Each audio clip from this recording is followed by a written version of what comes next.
Hello, my name is Jenna Bosiger, and you're watching Cryptid's YouTube channel. If you're watching this, don't forget to like, subscribe, and hit the bell. And let's begin this episode.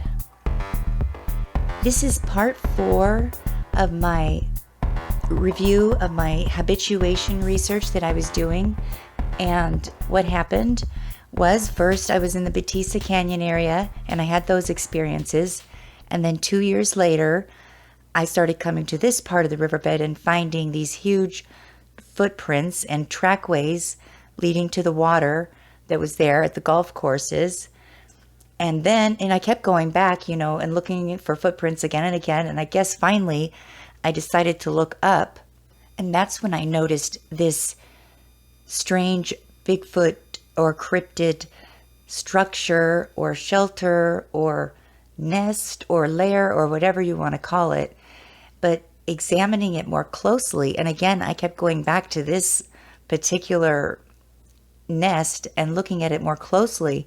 And a lot of times you'll see the weeds, they're really, really tall there, and they'll die for whatever reason, and then they'll bend over like that in an arch. And that is part of what's happening here. But then on top of that are these tree parts that have broken off branches. They're not cut, but they're broken. And they've been brought here from some other part of the riverbed and placed on top. There's 2 of them, one on each side. And those were broken off and placed there. It's a really large shelter, and those are really big tree branches.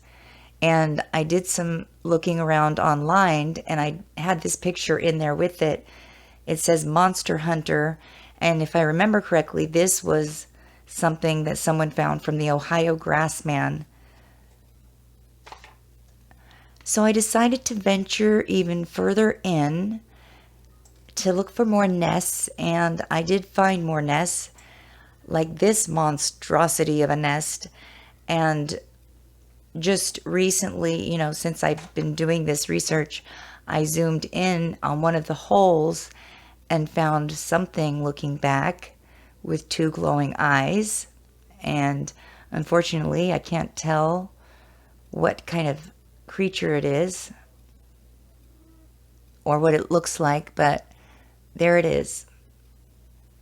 Now, I have respect for another creature's nest, and I am not going to, push my way into that nest or do whatever it takes to find out what's in there. I'm going to give it, I respect, like I said, a creature's nesting, and I don't believe in killing animals where they sleep and while they're sleeping. Or even bothering them really. Now, obviously, I am bothering them a little bit here, but I'm just really looking around and trying to zoom in, and I'm not really getting that close or anything, except there was this one time, however, this photograph was actually taken from the time that I did get too close to a nest. And what happened was, right after I took this picture, I found myself kind of stuck in the sticks. And that's when all of a sudden I heard bam, bam, bam, bam, bam, bam, bam. And it was really loud, really fast. It sounded like a gun. Right after I heard that sound, I was overcome with this panic feeling, like that made no sense at all. But I felt like I just wanted to kind of freak out and just panic, completely panic. And in the middle of thinking that, or it was actually a feeling, in the middle of feeling that, I thought to myself, that's ridiculous, because I could look right. It was just a few steps walking through some sticks that it would take to get out into the clearing. So there was no reason for me to panic like that. It did feel like something overcame me, something external. And anyways, I got myself out of that situation, and I shouldn't have been that close to the nest, granted, but what was interesting was that I had never heard of knocks being done that fast before. Normally, you hear people doing knocks, or you hear about Bigfoot making knocks, and it's just like one loud one, with all its might. And then maybe again you'll hear another one, but it's long periods between, and it's not really fast in a row. And that's, I believe, what happened in this situation. I got too close to the nest, and it did feel like there was creatures, whoever's nest this was looking over, watching over the nest. And it's possible that they might leave their young in the nest alone for periods of time while they're out doing things. And they always do have watchers, though, I believe. And that is actually a common thing that is reported with Bigfoot sightings, and investigators too, I guess, and there's actually a word they have for it, and it's called sentinels. That's like Bigfoot lingo for these watchers. They're usually watching entrances to undergrounds or nests, or watching the group, while they sleep maybe.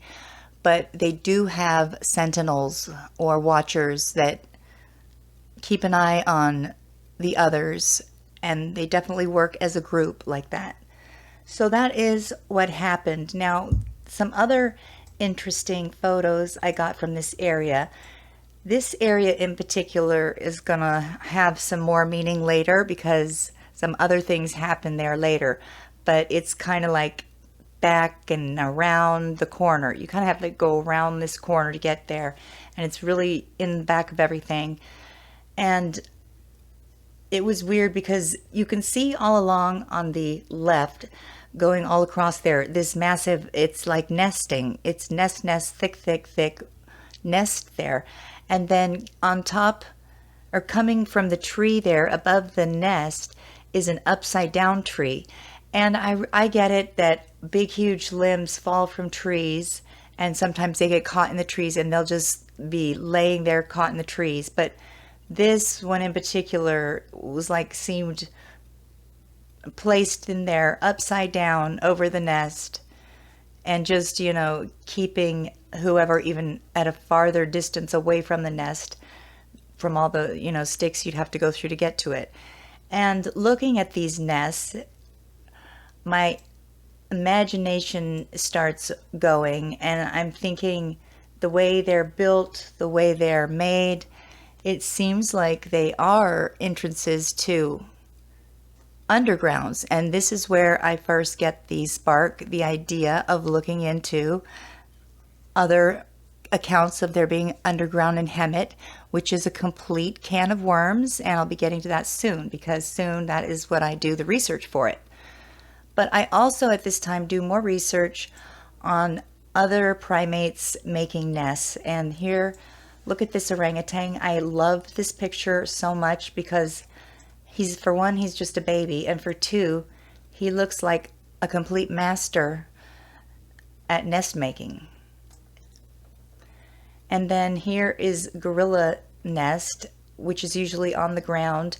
And one thing that's really common for gorillas to do is to poop around their nest, in front of their nest.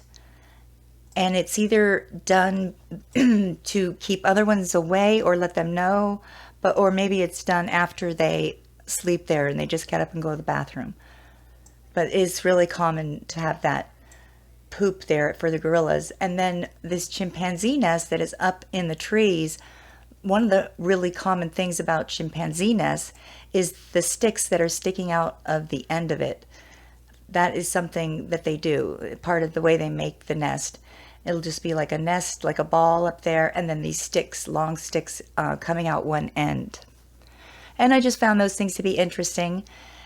And this was around the same time. We decided to just go on a random walk, and we went to the San Bernardino Mountains. While we were there, I noticed this stick structure. Again, I don't know if it's a nest or just a stick structure or a shelter, but it was across the river. And all I did was zoom in and get these pictures. I remember at the time I got a weird feeling. I was scared. And unfortunately, I didn't get more pictures because I really wanted see more around the area. I would have liked it if I would have gone right up to it, looked around, but I was just alone there, well, just with timber, and I didn't feel safe doing that, so I just zoomed in, and those are the only pictures I've got.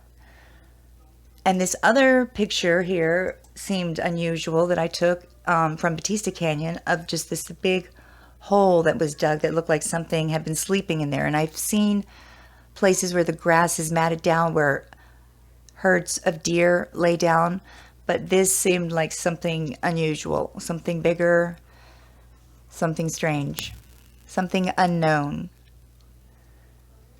And so that was the next phase of my Bigfoot research. And as I said, all these things just kept sort of building and building on each other.